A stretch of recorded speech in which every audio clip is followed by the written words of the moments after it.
한번 따라해 보겠습니다. 생명책에 기록되지 못한 자는 불못에 던져지더라. 자, 우리 함께 다 같이 해보겠습니다. 시작. 생명책에 기록되지 못한 자는 불못에 던져지더라. 우리 지난번에 천년왕국에 대한 말씀을 나누었죠. 이 천년왕국과 예수님의 재림 시기에 대한 신학적인 입장, 크게 세 가지: 전천년설, 그리고 후천년설, 그리고 무천년설. 근데 사실 갈수록 이 천년을 실제 천년이라고 하는 숫자가 아니라 묵시문학이 갖고 있는 상징적인 수라고 보는 견해가 점점 더 많아지고 있다고 했습니다. 요한계시록에서 나오는 14만 4천 명도 구약의 12지파, 신약의 12제자 곱하기 무한대 가장 많은 숫자를 뜻하는 천을 상징해서 구원받은 하나님의 백성의 많음을 상징하는 말로 쓰여졌었습니다. 또 666은 기독교를 핍박하는 당시에 네로 황제를 직접 언급할 수가 없으니까 초대교회 성도들에게 쓰는 게 이 요한계시록 1차 독자, 그들을 향한 편지인데, 그래서 직접 네로 황제라고 쓸 수 없으니까 게마트리아 방법을 사용해서 그 당시에 초대교인들은 다 알고 있는 암호와 같은 코드로 666 하면 네로 황제라는 것을 알 수 있는, 그렇게 상징적인 숫자로 요한계시록을 기록한 것과 같이 이 천년왕국이라는 것도 딱 천년이라는 시간이 아니라 예수님께서 이 땅에 오셔서 십자가에서 원수마귀의 사단의 권세를 파한 이후에 다시 예수님이 재림하실 때까지의 어떤 상징하는 숫자, 기간이다라고들 해석하게 되어집니다. 자, 어쨌든 중요한 건 이제 본문에 보면 사탄의 최후가 나옵니다. 사탄이 쉽게 말해서 지옥에 가는 얘기이고, 그리고 믿지 않는, 즉 하나님을 순종하지 않고 세상과 마귀 사탄을 따랐던 사람들의 최후도 마귀와 같이 지옥에 가게 되는 그런 이야기가 오늘 본문에 나옵니다. 함께 우리 7절과 8절 다 같이 함께 읽어보겠습니다.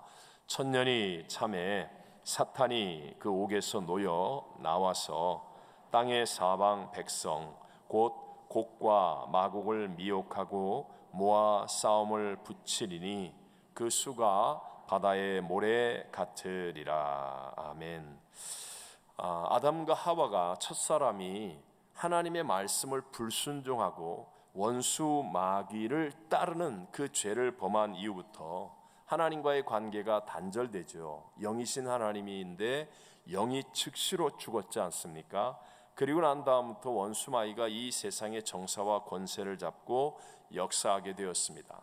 그런데 그 원수 마귀의 모든 권세는 예수님이 이 땅에 오셔서 십자가로 인하여 완전히 박살이 나고 부활로 인하여 사망의 원세는 깨어지고 원수 마귀는 패배한 존재가 되었습니다.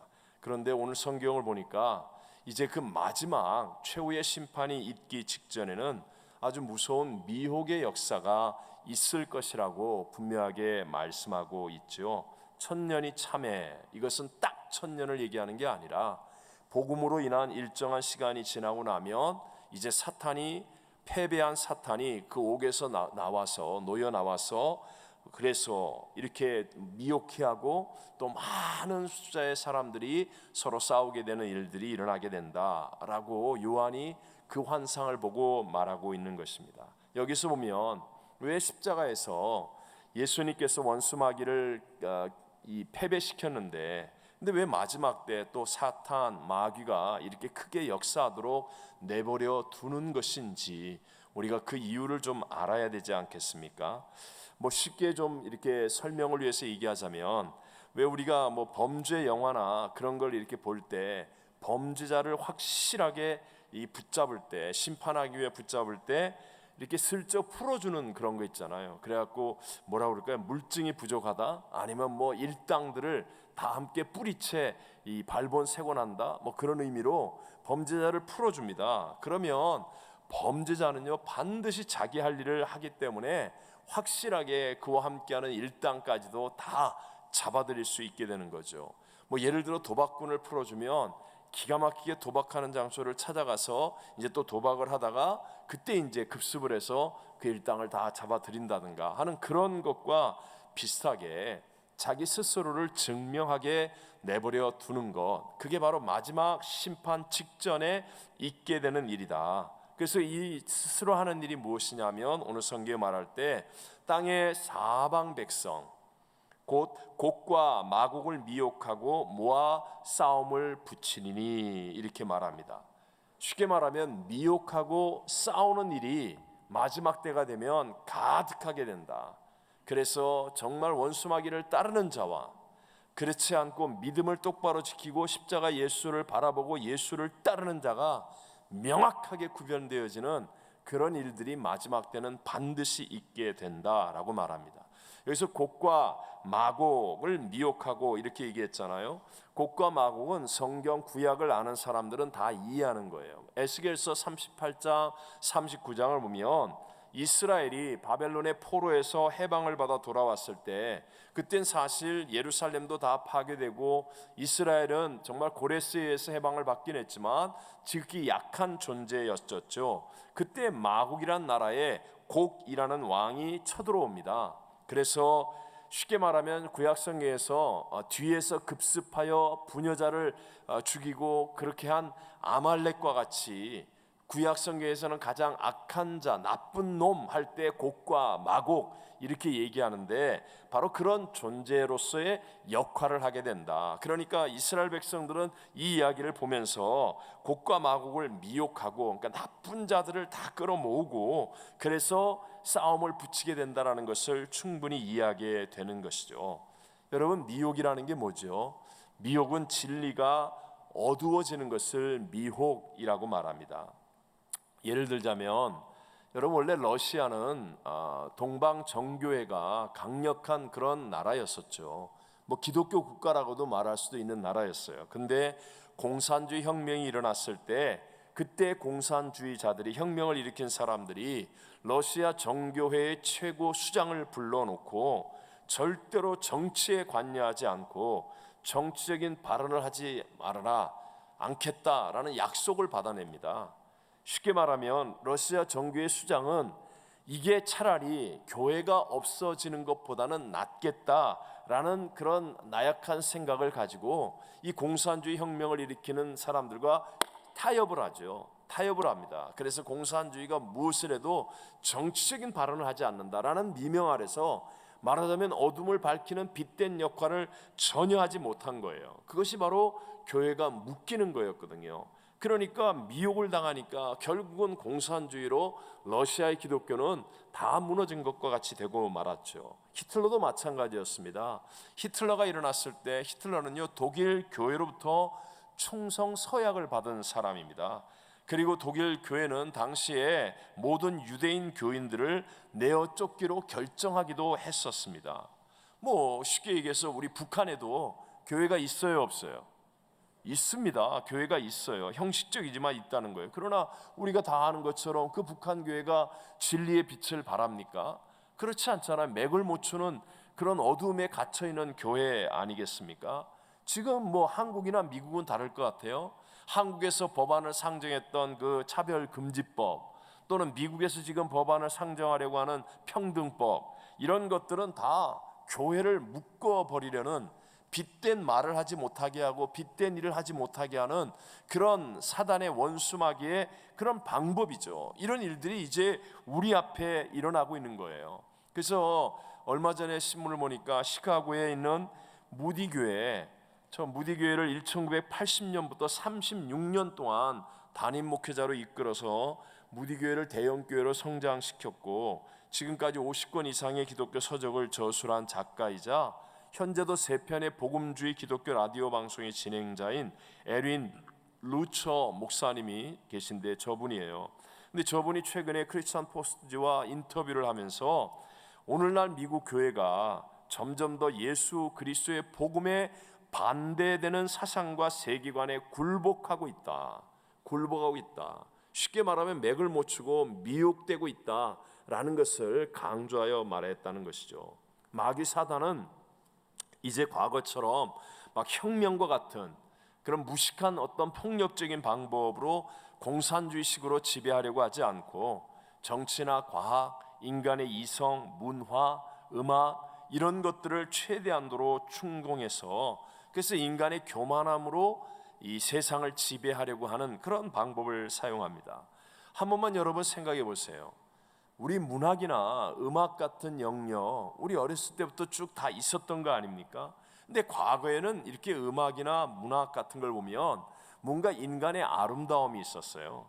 그리고 뭐 정지의 인간다움이 있었잖아요. 뭐 선악이 좀 명확했지 않습니까? 근데 요즘은 뭔가 광란적이에요. 음악이 광란적이고 뭐 하여튼 영화나 막 문화가 그렇고 극단적인 사상 그냥 막 대놓고 드라마에 동성애자가 나오고 이런 막 이 하나님을 정말 이게 대적하는 그런 것들이 이제 도구로 사용되어지는 거예요. 우리가 느끼죠. 아 이게 제가 옛날에도 이 개인 이름을 밝혀서 어떨지 모르지만 그 작가 김수현 씨 같은 분은 정말 어마어마한 영향력 있는 분이거든요. 그 드라마 시청률이 정말 굉장한데 그 사람은 꼭 그렇게 하나님을 대적하는 사상의 선봉장에 쓰는 거예요.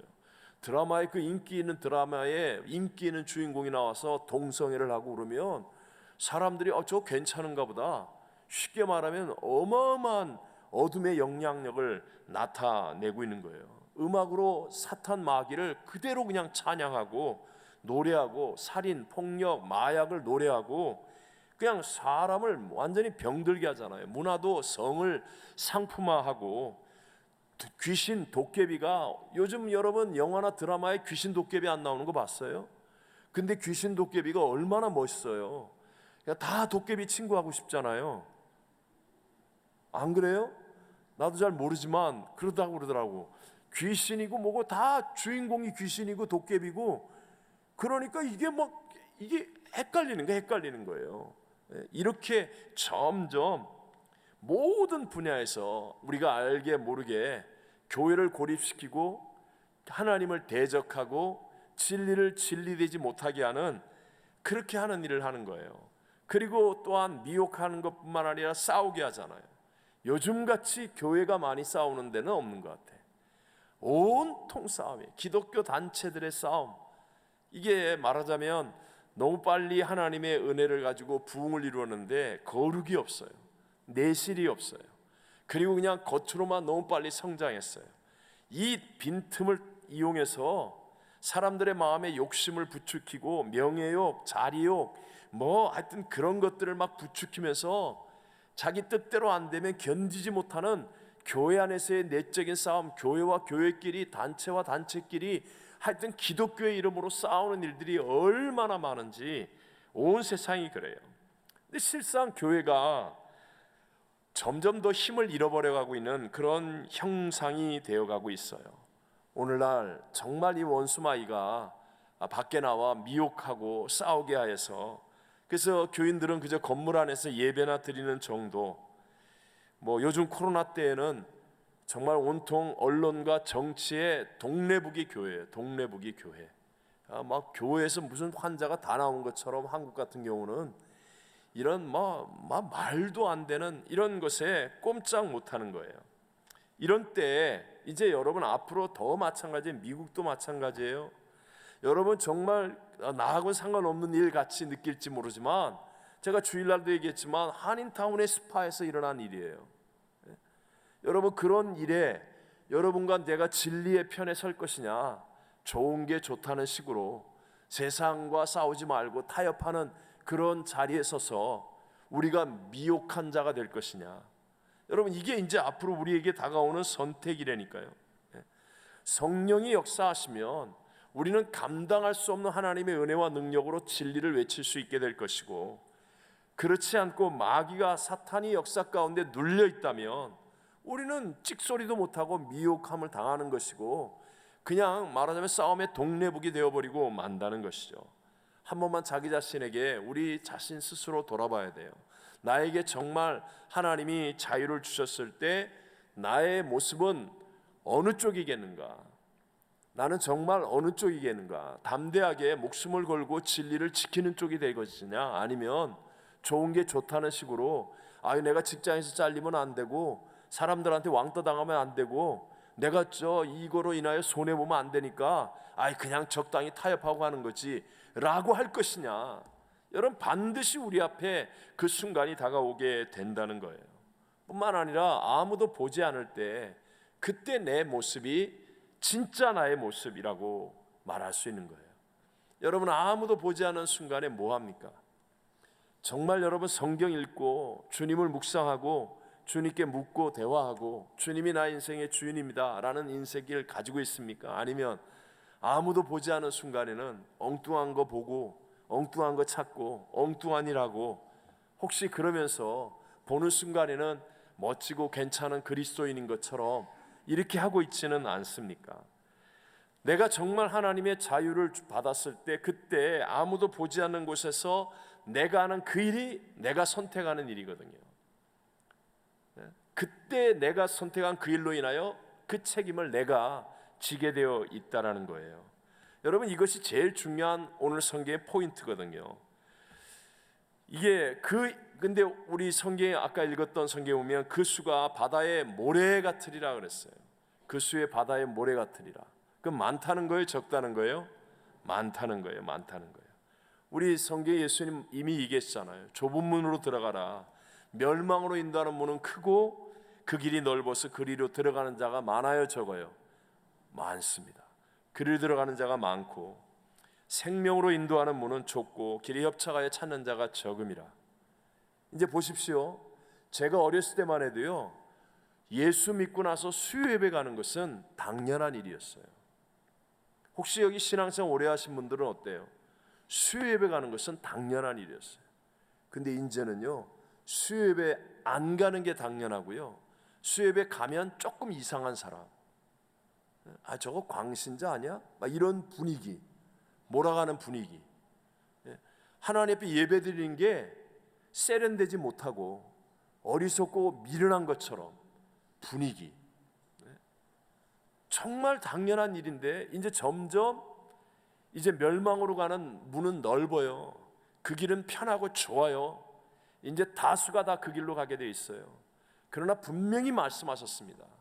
생명으로 가는 길은 길이 좁고 협착하여 그리로 가는 사람이 적을지라도 여러분 그 끝이 주님이고 생명이면 가야 돼요, 안 가야 돼요? 가야 됩니다. 사실 진짜 여러분이 오늘 지금 수요 예배를 안 나오고 여러분이 더 주님과 가까워지는 어떤 일을 한다고 한다면 괜찮아요. 예를 들어 예배 나오려고 그러는데 어떤 사람이 갑자기 쓰러졌어. 그래서 그 사람이 나밖에 도와줄 사람이 없어서 내가 그 사람을 도와주고 그 사람에게 사랑을 베풀고 내가 희생하고 헌신하고 막 내 옷에 예를 들어 피가 묻고 아니면 하여튼 이렇게 하면서 그래서 그 사람을 도와줌으로 내가 주님께 더 가까워지는 일이 생겼다. 그러면 괜찮아요. 근데 그냥 어영부영 집에서 그냥 텔레비나 보고 아무것도 하는 일 없이 예수님을 묵상하고 생각하고 예수님과 깊이 교제하는 일이 아닌 어영부영하면서 세상이 하는 것처럼 예배 안 드리는 게 당연한 것처럼 생각한다면, 그렇다면 여러분 진짜로 우리 돌아봐야 돼요. 정말로 돌아봐야 돼요. 정말 돌아봐야 돼요. 제가 LA 처음 왔을 때 기억이 나요. 목사님, LA에서는 수요 예배 드리면 그거 세련되지 않습니다. 누가 한 말이에요? 모르지 여러분은? 목사님이 한 말이에요. 다른 목사님들이 날 보고 한 말이에요. 내가 그래서 속으로 그랬어요. 사탄아 물러가라. 속으로. 제가 자꾸 오늘 수요 예배를 놓고 이렇게 얘기하니까 오늘 안 나온 분들이 너무 힘들어할 것 같은데, 하여튼 여러분 정말 깊이 생각해 봐야 될 일이에요. 이게 왜 그런지 아세요? 여러분, 이게 죄의 철저한 절망성이라는 거예요. 죄의 철저한 절망성. 아담과 하와가 하나님의 말씀을 불순종하고 선악을 알게 하는 열매를 따먹고 영이 즉시로 죽은 이 사건으로 말미암은 인생의 운명은요, 그냥 부분적으로 망가진 게 아니에요. 부분적으로 망가져서 내가 조금 노력해서 착한 일을 많이 하면 회복이 되고 내가 열심히 살고 바르게 살고 떳떳하게 살면 좋아질 것이고, 그런 게 아니라는 거예요. 이거 완전히 끝장난 거예요. 완전히 끝장난 거. 이걸 살릴 수 있고 회복할 수 있는 길은 천하에 단 한 가지도 없어요. 단 한 가지도 없어요. 오직 예수님 한 분밖에 없어요. 그러니까 내가 철저하게 예수님을 인식하고 예수님을 바라보고 예수님과 교제하고 예수님의 뜻대로 움직여질 수 있는 이것만이 내가 살 수 있는 유일한 길이라는 거예요. 유일한 길. 지금 우리는 예수님을 안 따라가고도 사람들에게 와 멋있습니다, 와 막 신문에 사진 나고 훌륭한 일 했습니다, 야 정말 구제사업 대단합니다, 이렇게 좋은 일을 많이 했습니다 할 수 있어요. 그러나 그게 구원의 길이 아니라는 거예요. 예수님 십자가의 길 이외에는요, 세상 천지 어디에도 우리의 영혼을 살리고 우리의 삶을 회복해 하고 가정과 직장, 사업, 인생을 점점 좋아지게 하는 그것은 없어요. 세상은 잠깐 우리에게 인기를 주지만 나중에 보십시오, 더 대가를 지불합니다. 더 엄청난 대가.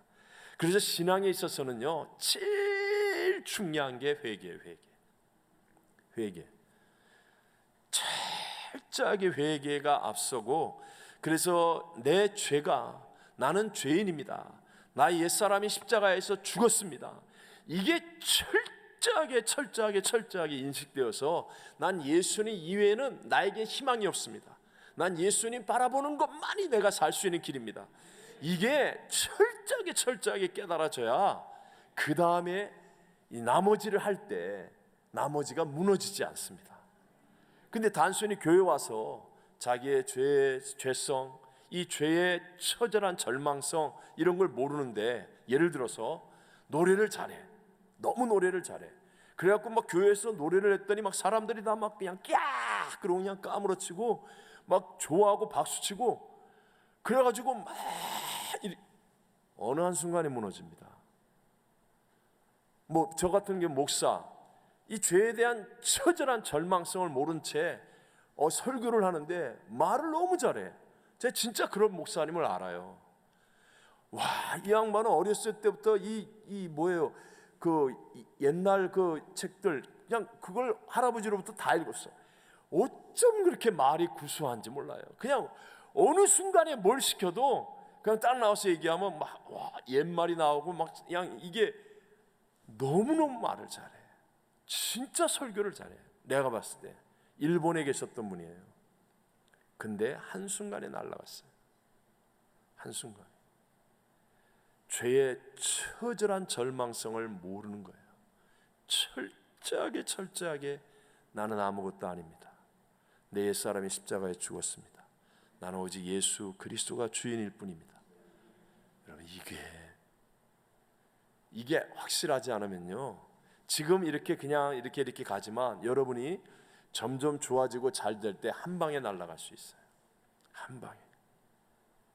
이게 원수마귀가 딱 마지막 때 그 수가 모래같이 많아지는 거예요. 지금 뭐 다 교회 다닌다, 뭐 목사, 장로, 권사, 집사 뭐 쫙 해갖고 뭐 LA 천지에 그냥 그 뭐라 그래요? 그 천지 빽깔이라고 그래요? 진짜 나중에 보십시오.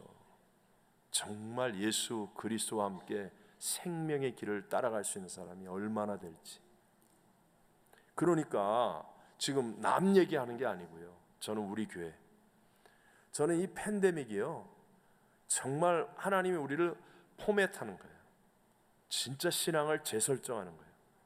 하나님 우리에게 준 마지막 찬스예요, 찬스. 여기서부터 우리 신앙을 재설정해서 나 옛날같이 예수 믿으면 안 되겠다, 이게 진짜 재설정했어요. 24시간 예수를 바라보고 예수 생각하고 정말로 주님과 동행하는 이 신앙 우리 해야 돼요.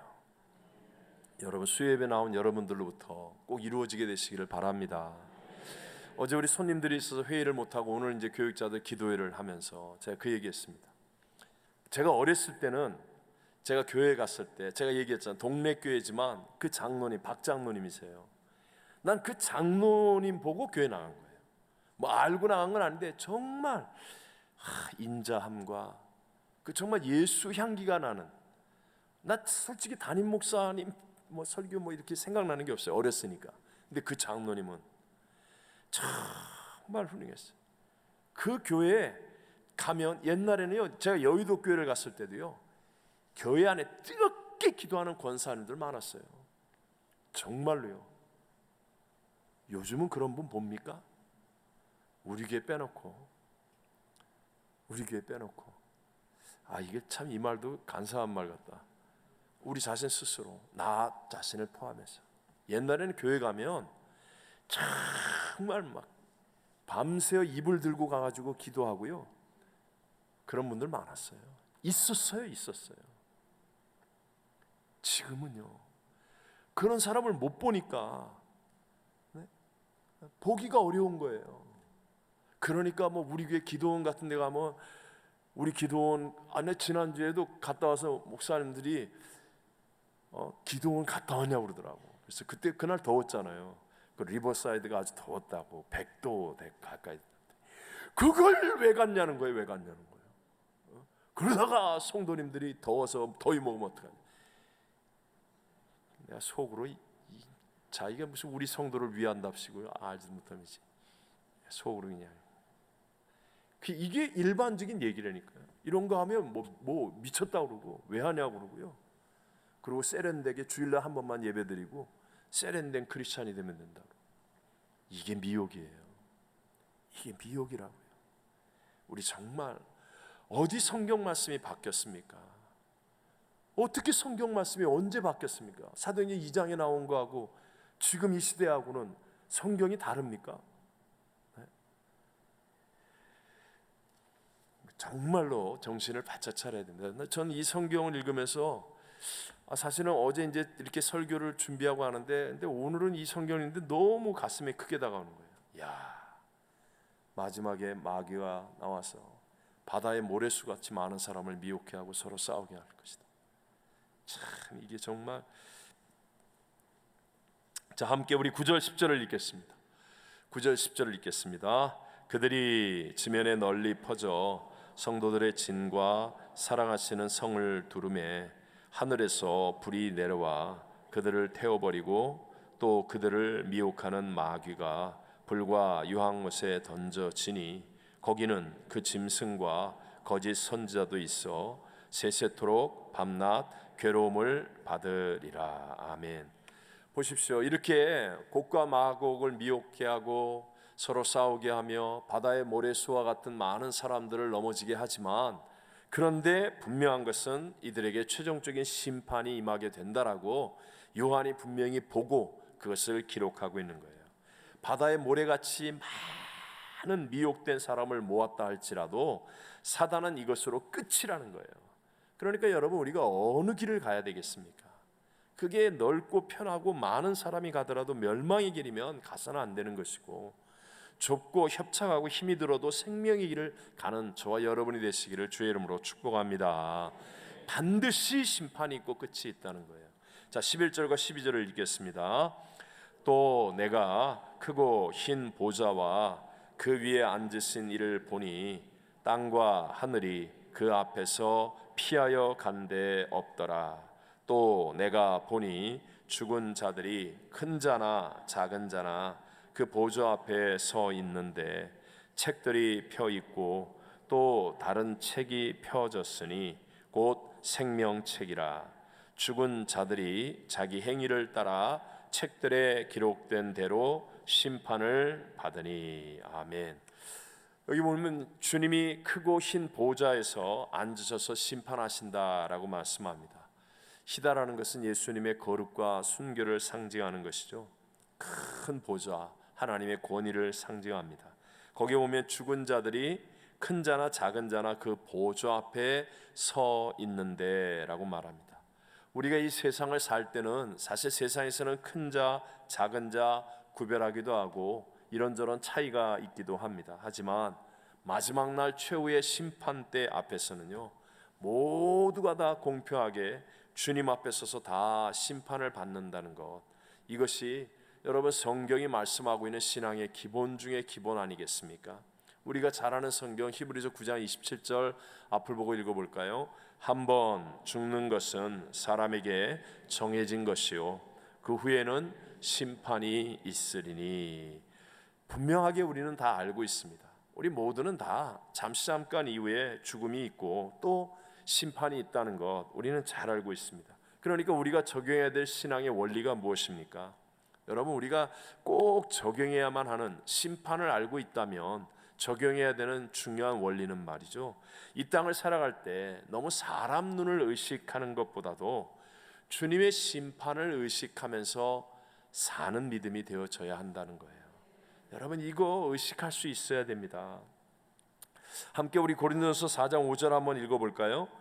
그러므로 때가 이르기 전 곧 주께서 오시기까지 아무것도 판단하지 말라. 그가 어둠에 감추인 것들을 드러내고 마음의 뜻을 나타내시리니 그때에 각 사람에게 하나님으로부터 칭찬이 있으리라. 네. 그러니까 바울이 뭐라고 그래요? 주님이 오시기 전까지 아무것도 판단하지 말라. 주님만이 어둠에 감추인 것들을 드러내고 마음의 뜻을 나타내셔서 그래서 각 사람이 다 하나님께로부터 칭찬이 있을 것이다, 이렇게 말씀하고 있는 거예요. 지난번에도 얘기했지만 여러분, 우리의 심판주는 사람이 아니라 오직 하나님 한 분인 것을 믿으시기 바랍니다. 그래서 여러분, 온유가 뭐라고 그랬어요? 최고의 지도자 모세는 온유함이 지면의 모든 사람보다 승한 자라고 했잖아요. 그 말 안 듣는 200만 명을 이끌고 애굽에서 나와서 광야를 지나는 동안에 모세가 가졌던 온유함 때문에 하나님의 놀라운 역사들이 일어난 거거든요. 그 온유가 뭐라고 그랬어요? 네, 하나님이 심판할 때까지 내가 심판한다 안 한다? 안 한다.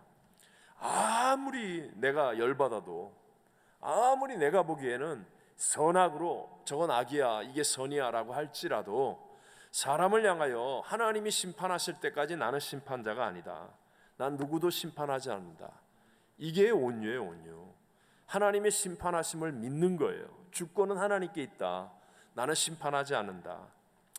외람되지만 저도 선교사로 이렇게 남미에서 지낼 때 가짜들을 좀 많이 보았습니다.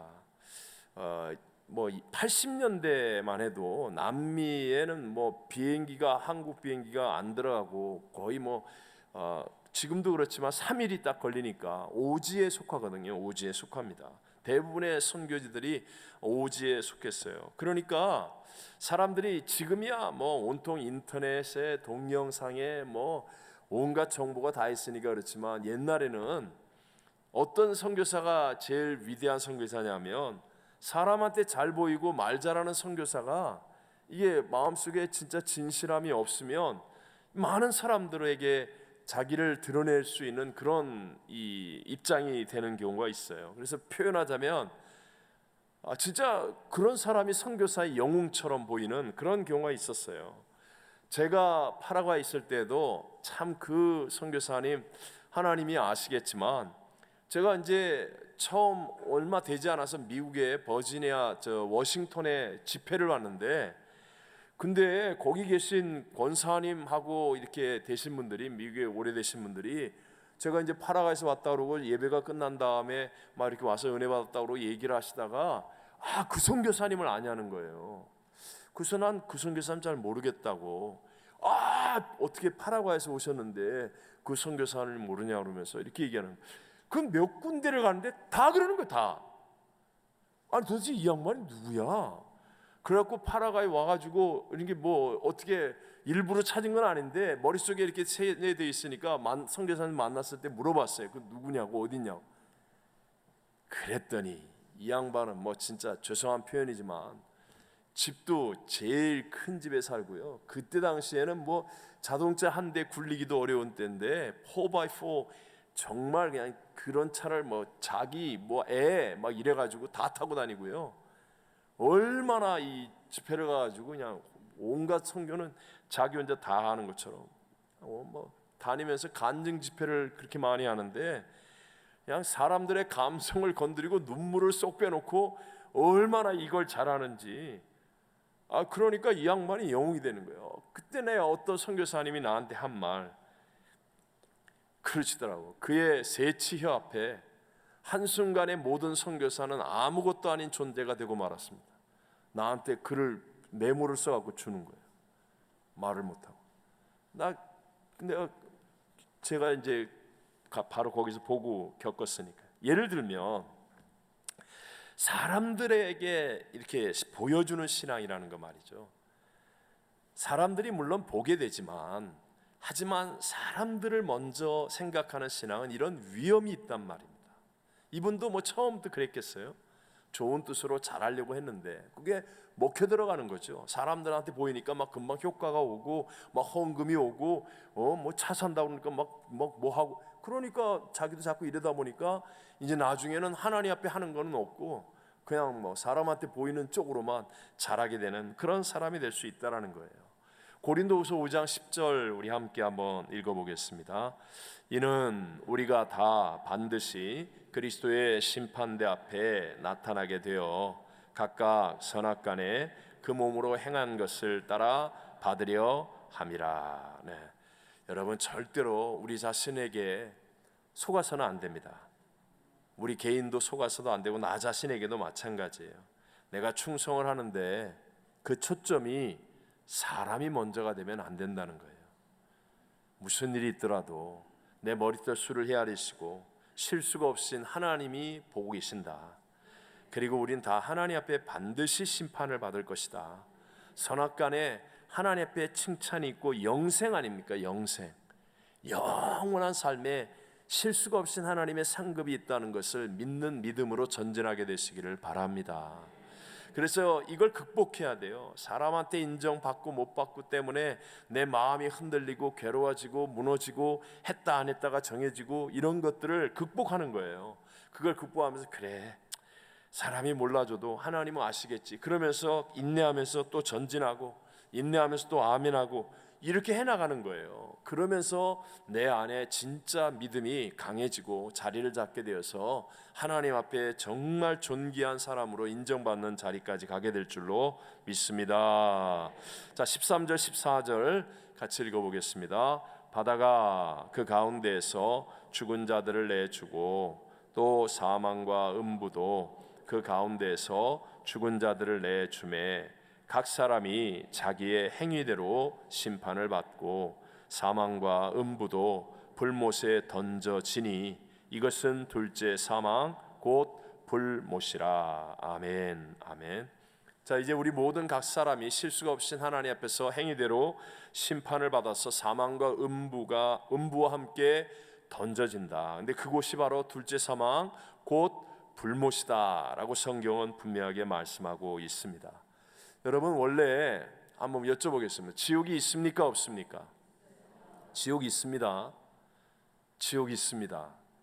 근데 지옥은 원래 사람을 위해서가 아니라 마귀를 위해 예비된 곳이었어요. 마태복음 25장 41절에 예수님이 하신 말씀이죠. 마귀와 그 사자들을 위하여 예비된 영원한 불에 들어가라. 마귀를 위해, 그 사자들을 위해 예비된 영원한 불에 들어가라. 하나님은 언제나 성경에 보면 모든 사람들이 다 회개에 이르러서 구원받기를 원하시는 분이에요.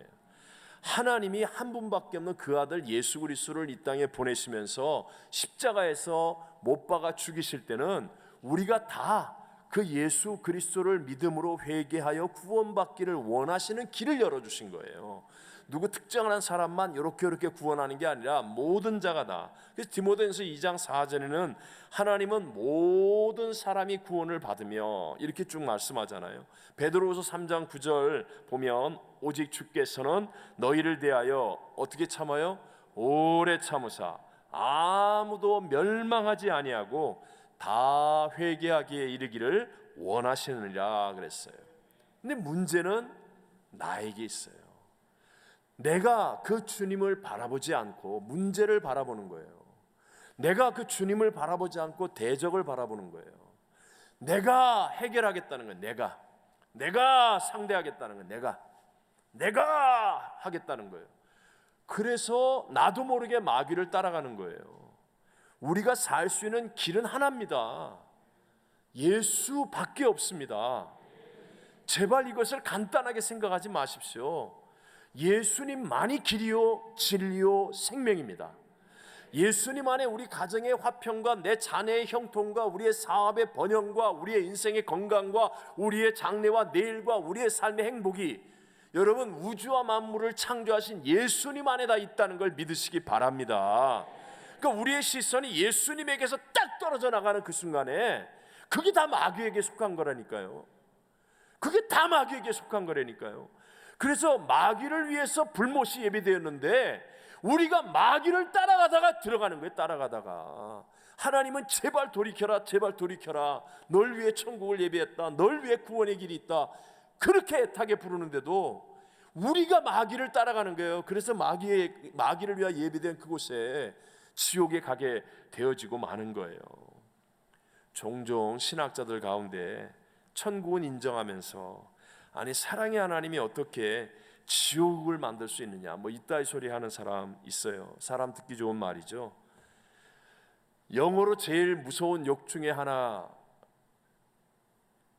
뭔지 아시죠? 제가 뭔 말 하려고 그러는지 아시죠? Go to hell. 지옥에 가라 하는 말이에요. 여러분 어디 가서 진짜로 하면 안 되고 믿을 만한 사람 있으면 한번 해보세요. Go to hell 그러면요 그 사람 교회 안 다녀요, 예수 안 믿어요, 그래도요 눈을 이렇게 뜨고 화낼 겁니다. 자기 예수도 안 믿고 지옥도 없다 그러면서요 Go to hell 그래봐요. 그러면 그런 욕하면 안 되지. 다 진짜 화냅니다. 화내요. 말로는 없다 그러면서요 여기로는 알잖아요. 지옥에 지옥에 가 그러면요 막 다 화내고요 어쩔 줄을 몰라 합니다. 예수님은 정말 한 사람도 지옥에 가기를 원하지 않으셔서 그 십자가에 그 어마어마한 고난과 사망의 짐을 대신 다 짊어지셨어요. 그리고 우리에게 믿어라, 날 믿어라, 날 믿어라. 믿음의 주 온전케 하신 예수를 바라봐라, 바라봐라. 예수를 깊이 생각해라, 생각해라. 이것만이 사는 길이에요. 이 안에 우리의 자녀의 문제의 해답이 다 있고요, 우리 가정의 해답이 다 있고요, 내 인생의 해답이 다 있다는 걸 믿으셔야 돼요. 네. 그런데도 불구하고 우리가 예수님을 따르지 않는다면, 그렇다면 우리는 나는 아니라고 할지 모르고 내가 언제 마귀를 따라갔냐고. 여러분 에덴 동산에서 아담과 하와가 선악을 알게 하는 나무의 열매를 따먹는 그 즉시로 우리는 다 마귀에게 따라가고 있는 거예요. 지금 마귀를 따라가고 있는 걸 예수님이 이 땅에 오셔가지고 십자가에서 간신히 우리의 죄가 사망을 다 지불하고 다 이뤘다 하시고 이제 이 길만이 사는 길이다, 그리고 예수를 따르라고 얘기하는 거예요. 그러니까 우리가 세상에서 그냥 가만히 있으면 그냥 가는 게 어디예요? 마귀 따라가는 거라니까요. 마귀 따라. 그래서 내버려 두는 게 이 세상에 제일 무서운 겁니다. 내버려 두는 게. 자, 시간이 없으니까 제가 좀 넘어가겠습니다. 15절 함께 한번 읽어보겠습니다. 15절. 누구든지 생명책에 기록되지 못한 자는 불못에 던져지더라. 바꿔 얘기할까요? 누구든지 생명책에 기록된 자들은 구원을 받는다, 못 받는다? 받는다. 저와 여러분의 이름이 생명책에 기록된 이름이 될 줄로 믿습니다. 제발. 이게 진짜, 이게 진짜. 제가 요새 뭐 전자 백신 카드라는 게 이제 뭐 백신 맞은 사람들은 이제 그 뭐 전자 백신 카드 그걸 이제 혹시 어디 비행기를 타거나 갑자기 무슨 일이 생기면 유용할까 해서 그걸 만들려고 하는데 못 만들었어요. 이유가 뭐냐면 저의 등록 정보가 맞지 않아서 제 이름이 없대요. 백신도 맞고 카드도 있는데 내 이름이 없대요.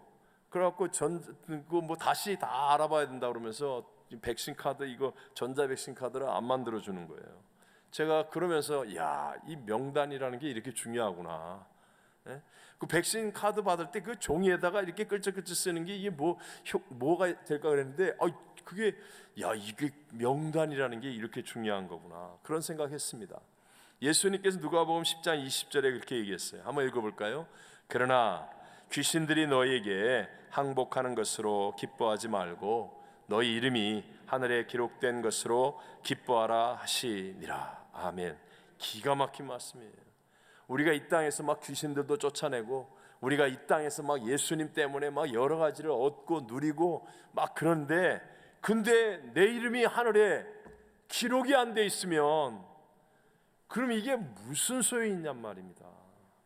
진짜 중요한 건 뭐예요? 내 이름이 예수님이 하신 말씀이잖아요. 내 이름이 하늘에 기록돼야 돼요, 안 돼야 돼요?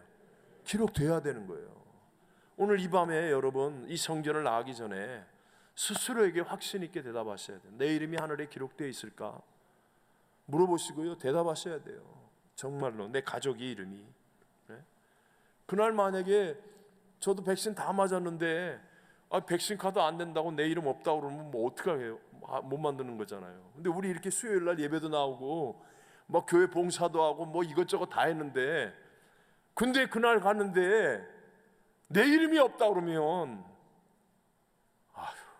그런 일은 한 분도 없겠지만 상상만 해도 끔찍한 일 아닙니까?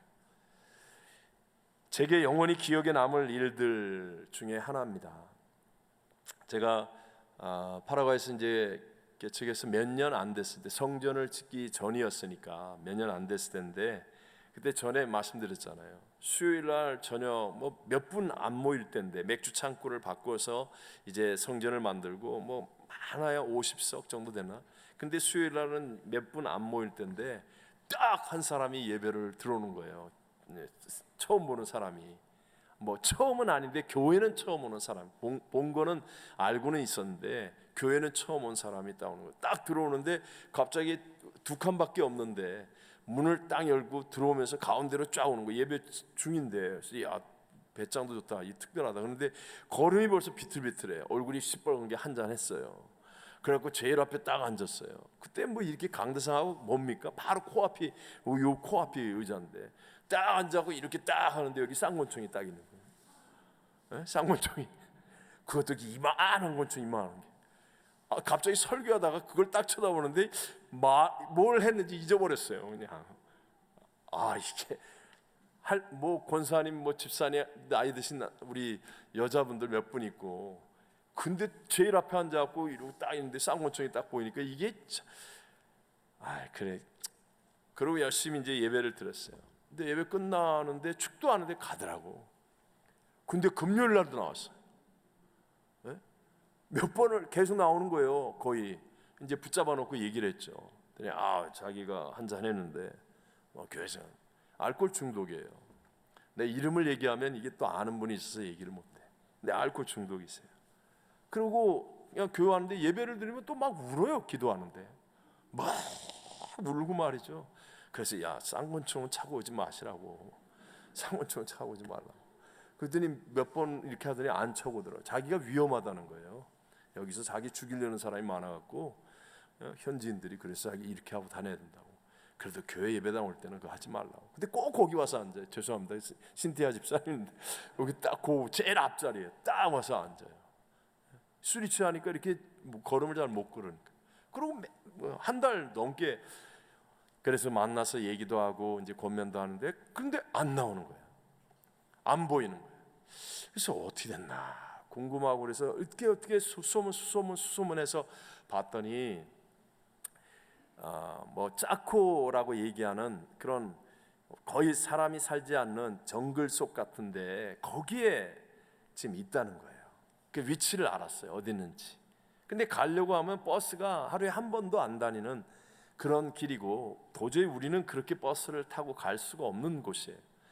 근데 우리 안수집사님 한 분이 자기 아는 사람에게 그때 당시만 해도 뭐 80년대니까 4x4 자동차 있는 분이 거의 없었어요. 근데 한 분이 4x4 자동차 저 도요타 랜드크루저예요. 근데 옛날형 그게 있다고 자기가 그걸 빌려보겠다고 그걸 타고 가자는 거예요. 내가 하도 걱정하고 안타까워하고 그러니까 그 집사님이 그때는 안수 집사님이 아니었어요.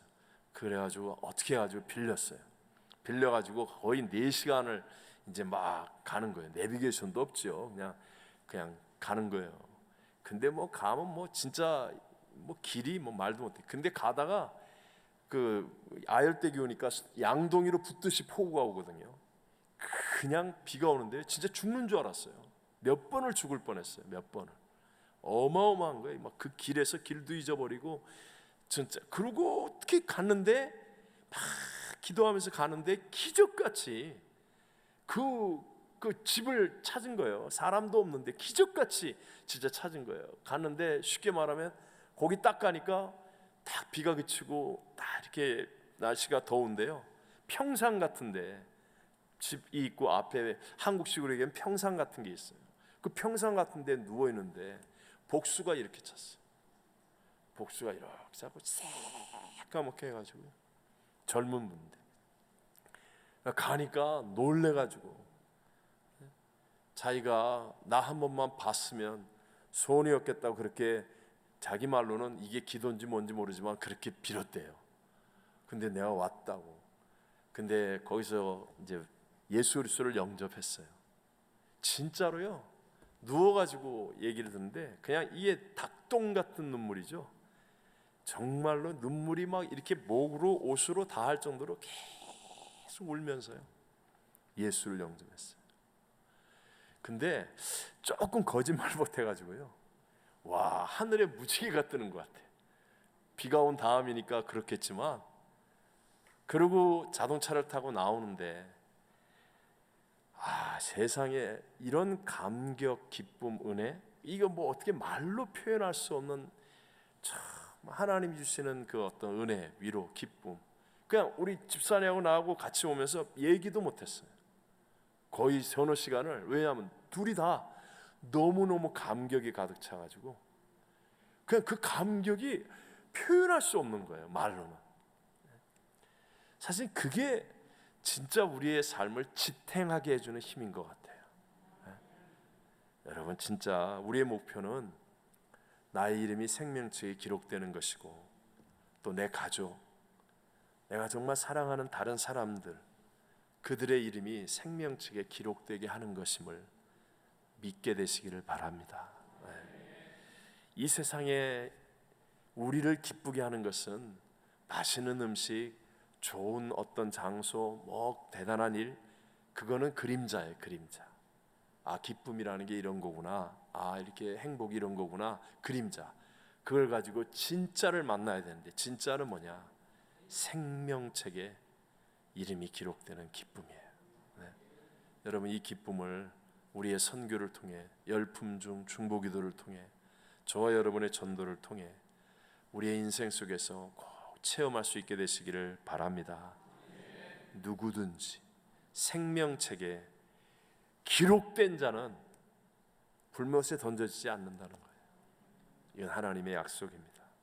팬데믹 이후에 정말 우리의 신앙이 재설정되는 그런 수준으로 다시 한번 바뀌어져야 됩니다. 그래서 정말 다시 오실 주님 앞에서 우리가 마귀를 따르지 아니하고 세상이 어떻게 변한다 할지라도 우리는 오직 예수를 바라보고 예수를 따라가는 예수 생명의 사람들이 다 되시기를 주님 이름으로 축원합니다. 함께 우리 찬송가 180장 하나님의 나팔 소리 찬양 부르고 기도하겠습니다.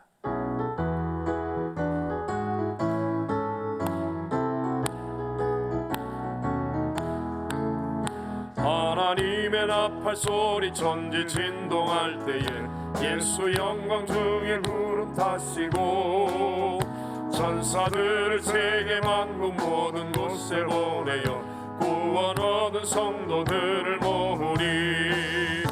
나팔 불 때 나의 이름, 나팔 불 때 나의 이름, 나팔 불 때 나의 이름, 부를 때에 잔치 참여하겠네.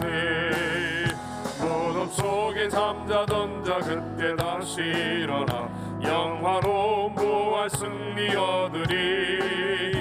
주가 택한 모든 성도 구름 타고 올라가 공중에서 주의 얼굴 배우리. 나팔 불 때 나의 이름, 나팔 불 때 나의 이름, 나팔 불 때 나의 이름, 부를 때에 잔치 참여하겠네. 주님 다시 오실 날을 우리 알 수 없으니 항상 기도하고 깨어 있소서. 기쁨으로 보좌 앞에 우리 나가서도록 그때까지 참고 기다리겠네. 나팔 불 때 나의 이름 나팔 불 때 나의 이름 나팔 불 때 나의 이름 부를 때에 잔치차